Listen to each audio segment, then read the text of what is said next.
right, hey everybody, it's EJ again from iDesign.com. We're on the NAB show floor at the Maxon booth. I'm here with Athanasios, aka Noseman, and he just got done doing his presentation. Can you tell us a little bit about what it was all about?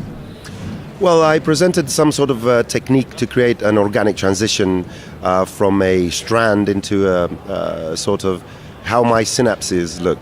Yeah, anyway, if you go to my website, noseman.org, and search for a little button called blog and click on that, and I've got 2 entries, which are 2 videos. One of them is that, or you can wait for a few days and check it out on c4dlive.com. Yeah, it was a good presentation as usual. You know, I'm not very humble yet. So you've been doing the training circuit for quite a while. I see you at Adobe Video World a lot. You were in Denver once, and you were doing a little bit of training. So how did you get in the whole teaching and training of Cinema 4D? Well, let me ask you a question. When do you think I started training? Give me a year. Okay, let's start. Like how many years you've been doing it? Yeah. I would say at least 10. Okay, so we are 2017, and I did my first training in 1988. Yeah, so it's 29 years. 4D came out in 86, right? Is that what the shirt says? Established 1986? Yeah, so... Oh, yeah. I was waiting for you to pass the microphone. I didn't want to take over. So, yeah, in 96, Cinema 4D came for Mac. But before that, I've been training Illustrator and programs like Ready, Set, Go, which were page layout before anything else, before Quark Express and all that. I had an early start in training because I'm from Greece, and there was not much knowledge going on.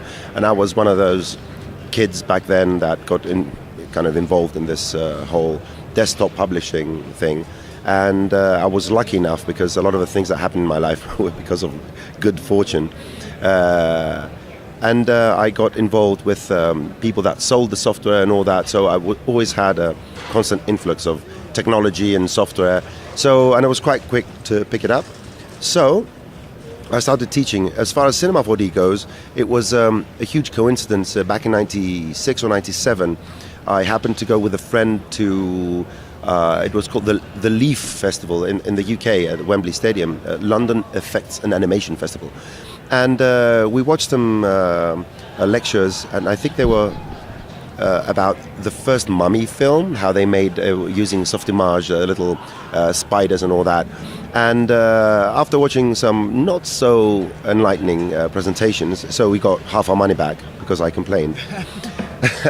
I was there with a friend. We went on the expo floor, and it was one company, it was New Tech with... what's its name, Lightwave, and it was kind of struggling to render some little squares, and there was a group of tall German-looking people, 3 of them, and they had a Mac, and there was a scan line going down like I've never seen before in a render. It was going like, and immediately I was attracted by this, and that happened to be the first version of Cinema 4D for Mac and PC at the same time, because before that it was on Amiga.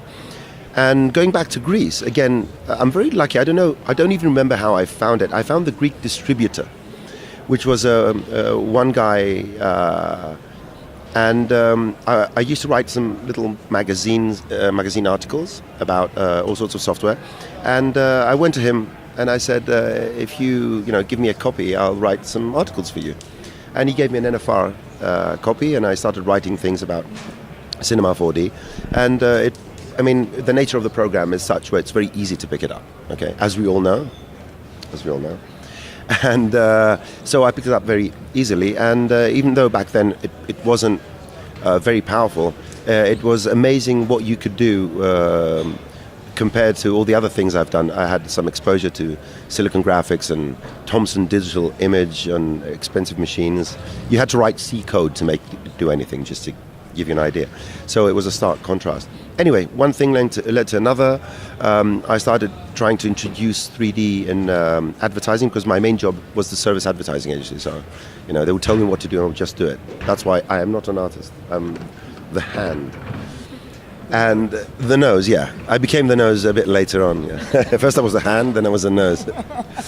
The hand man didn't actually sound very well. Pretty soon you'll have all the body parts eventually. We're working towards that.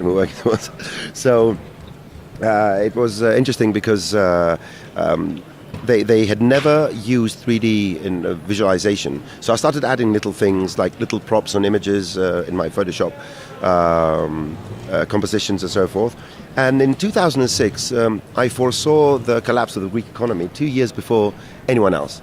And I told my friends that things ain't going well. And I went to the UK. Of course, everyone was laughing for 2 years. And then who's laughing now? So I went to the UK, and immediately there was I had a lot of work offers because I used to work on, I don't know if I can say that, but cigarette packs. So a huge industry in the UK for cigarette packs. And if you go to my website, you'll see on my still images, I still have quite a few samples of packages.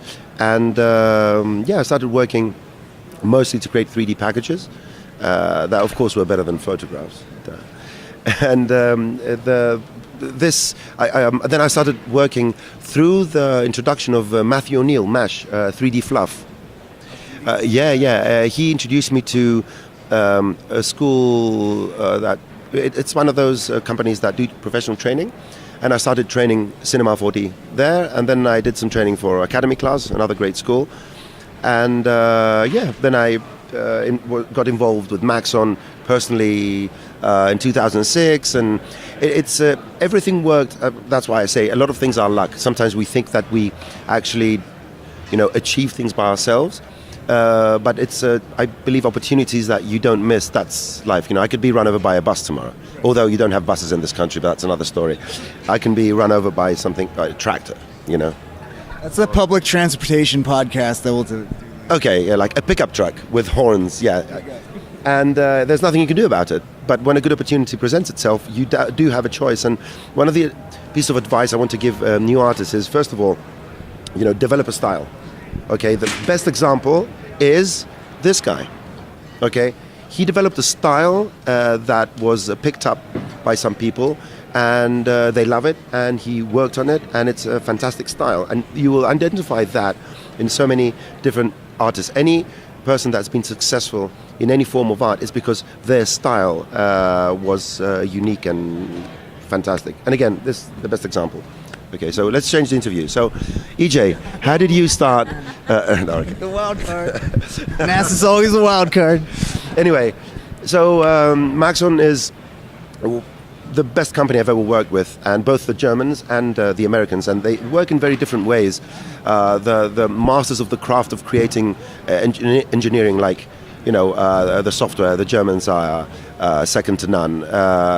Then the Americans are the best to sell it and to give ideas and to show how the market goes. And it's a great collaboration. And I sit right there in the middle. I know personally most of the people that work for Germany, and some of them are some very good friends of mine. And with the Americans and Paul and Matthias and Rick and Patrick and everyone else, we have a fantastic relationship. And I've just been lucky. At the end of the day, I think that my only talent was problem solving, and I'm not really good at that, but I can pretend I am. So it kind of it caters towards teaching, making people believe that you know what you're talking about. That's what it comes down to. And Cinema 4D is easy enough, so I don't have to struggle with many things. Which brings me to your next question, which is Houdini. Yeah. Let's talk about the Houdini integration. That's fairly new, right? Yeah. So it started, I think, 2 years ago or 3 years ago when project management from Maxon, Oliver.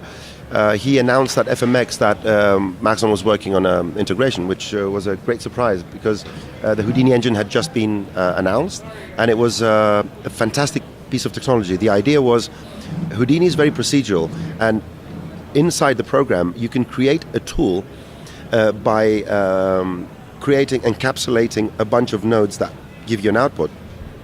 Just like Espresso, you can create an X group. So you create some functionality, you put it in a group, you group it up, and then you can reuse that in any case. Well, Houdini works fundamentally in that way, and they thought, well, what if we got Houdini, a $7,500 program, to become a plug-in for other DCC apps, and so they can use our tools.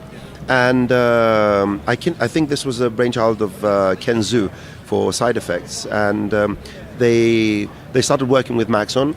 And although I didn't know nothing about Houdini back then, I got involved because side effects is in Toronto, and I happened to be in Toronto. Yeah, I moved there in 2013. So I was the closest, let's say, Maxon affiliate to Toronto. And Oliver's a very good friend, and of course, you know, they would do me the favor of sending me. And I started working with between Maxon and side effects to help build the bridge. I didn't do anything technical. It was just that I was learning Houdini, and as I was learning it, I would test several things I wanted to try to create this connection. And although it's still not full-featured because it's a very complex project, it's extremely capable because you can transfer any type of Houdini attribute as a vertex map or a vertex color inside Cinema 4D, and it works fantastic with third-party renderers. It works fantastically with all our other tools. You can take, you can actually do. This is a hack I did, so that you can use any third-party renderer that renders VDB sequences. I created a very simple setup in Houdini that you take any object input, a mesh object. It creates a cloud out of that object, a proper cloud, and saves a VDB sequence. And then, and this was done as a Cinema 4D, a Houdini asset for Cinema 4D. So you would create any number of objects, anything you want. It could be cloners, it could be anything you want in Cinema 4D. Put them under a null, make that null an input for the asset, and that would create a VDB file, save it to disk, and you could render that using Arnold in Cinema 4D. So with this sort of triangular kind of relationship, we managed to extend to bring more power from Houdini to Cinema 4D. And although Houdini is a very difficult program, as I say, it doesn't have a learning curve, it has learning steps. So you learn a brick wall, you have to struggle, then you learn again. It's a TD tool that's becoming easier with each iteration, but its technology is fantastic. So like I don't know much about it, but for people who are out there that may have heard of it but don't know exactly what it is, can you like explain what it is for people who maybe have heard of it but not quite sure what it does? Well, it's a strictly nodal-based program. So there is the concept of building things. The same way in Cinema 4D you use hierarchies. So if you want to apply a deformer to an object, you put it as a child or as a sibling. That's what we called the flow of data. Okay, and in terms of how Houdini works, everything is like Espresso. So it's only nodes. Yeah, exactly. Nuke, anything that has nodes, and that gives it extreme procedural power. The problem is that because it's so open and you can do so many things, it's much more difficult to master it. Side Effects is doing a great job trying to make it easier, but the benefit for Cinema 4D users, even if you don't want to touch Houdini, there are some assets on the Orbolt store, which is their official asset store, but at the same time, I invite everyone that has an idea of something they want to do to reach out to me, you tweet me, become a follower on Twitter. Yeah, you're getting to 1,000. Not yet. I did pick over 50 today, and hopefully, I would say cut the interview here, and anyone that wants to see the rest has to sign up with my Twitter account. Yeah. So anyway, any ideas? This is something which is very general, but both instructors like me and even EJ and everyone else and the Brograph dudes, they want ideas. They want we come to a point where we have our own solutions and we work on them. But the most important thing is for people to communicate to us their needs, and that actually gives us a lot of material and insight to what people want. And I guess we all agree that we are more than happy to use that feedback to create new fantastic content for users, for education and assets and so forth. So anyway, what I suggest is that you can get a learning version of Houdini, which is called The Apprentice, and it's for free. It has all the bells and whistles, everything. But it has some restrictions. You can't create assets, for example. It would make sense. But you can learn Houdini that way. On the other hand, you can get a Houdini indie engine for free. So you can actually open Houdini assets in Cinema 4D without paying a penny. You don't have to pay for that privilege. And just go to the side effects forum and read about it, Or if you don't know what the side effects forum is, why don't you Google Houdini software, okay? And after going through 5 pages of Harry Houdini, the way I do it is you write Houdini space minus Harry, and it will give you all the results without Harry Houdini, yeah. Although it's interesting to read about Harry. Did you know that Harry Houdini died from internal, what was it? His appendix burst because he asked a kid to punch him and he wasn't expecting it. What people, weird. He lives through all this stuff and get killed by a 5-year-old. It was, I think, a 16-year-old or something like that. But anyway, I may be saying... Couldn't escape the 16-year-old punch, apparently. Yeah, he wasn't prepared. Anyway, so that's what you learn when you're searching for Houdini tutorials. You learn the life of Houdini.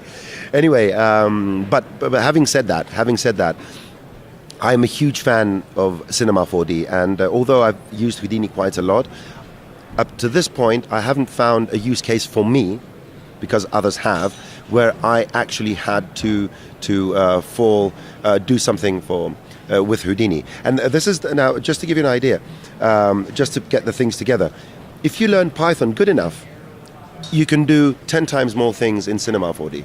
So if you're if you're going to invest in some sort of knowledge before you decide to go Houdini or learn something else in Cinema 4D, just make sure you know what you want to do and which of the solutions is going to provide you with the best tools to have to move forward. Because a lot of people just take it on a whim, start doing things, and it doesn't work out for them. So do your research and try out Houdini definitely, and reach out for ideas and whatnot. That's awesome. So that's a lot of great advice. Where can people find you on the interweb so you can get more followers on Twitter and your website, all that stuff?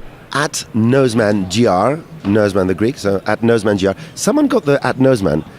If you're out there, release it. So at Noseman GR, or if you Google Noseman, I come up first. So how many people can say that? And you'll find all my information. Just don't call me. I live in Toronto. Don't call me when I'm asleep. Okay, so that's the only thing I ask from you. All right, well, thank you so much for taking the time out to hang out and talk. As usual, let's go and have some beer now. All right, yeah, it's beer time. Thanks for tuning in, everyone. I think we're signing off from NAB, so thank you guys so much for tuning in. We'll see you some other time, maybe next year. NAB, come on out here. It's tons of fun. Bye, everybody.